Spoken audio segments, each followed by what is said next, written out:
Ноён уулыг ухуулах хэсэг тухай шүүх хурал хойшлогдсоор байгаа. Их нутаг эцэг өвгдийнхөө онгон шүтэнийг ухуулахгүй хэмээн эсэргүүцсэн монголчууд шүүх хурал дуудсан цагт нь шаардлагатай баримтуудаа байрсаар цуглардаг. Харин ухах гээд байгаа тал нь үзүүлж харуулж нотлох юм дутуу байдаг тул хойшлогдоод байгаа юм. Энэ бүх хойшлолтууд нь цаг хожигдсон үйлдэл болох нь харагдлаа. 1-р сарын 25-ны өдрийн засгийн газрын хуралдаанаар Centera Gold компанитай хөрөнгө оруулалтын гэрээ болон орд ашиглах гэрээ байгуулах талаар хэлэлцээ хийх ажлын хэсэг байгуулахаар шийджээ. Дайн байлдаан болж байхад олон хүний аим хохироогоод яах вэ хэмээн хэлэлцээр хийж гал зогсоох, сэргээ татах тухай хэлэлцэж тохирдог явдал бол байна. Харин шүүх хурал явагдаж байх хугацаанд хэлэлцээр явагдах гэсийг сайн мэдэхгүй юм. За ямар ч гэсэн ийм нэг шийдвэрийг Эрдэнэтийн засгийн газраас гаргалаа.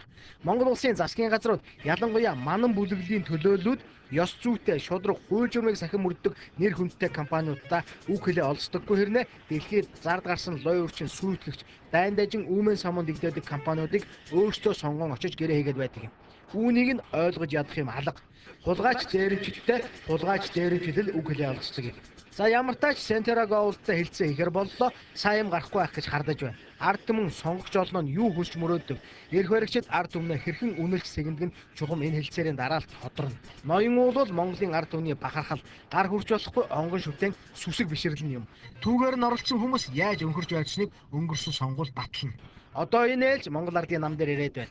Хэрхийг анхааралтай харцгаая. Дашран дурдахад Орос улсын аялал жуулчлалын бүс нутаг дэлхийн цэвэр усны хамгийн том нөөц болох байгаль нуурч ноён уулыг ухснаар бохирдож хордох аюултай юм. Учир нь ноён уулын бүс нутгаас их аван урсдаг хараа ерөө борооголууд байгаль нуурч цутгадаг ба алтны уурхайн бий болгосон хаан хор хүнслээр бохирдон байгаль нуурч цутган орох магадлалтай.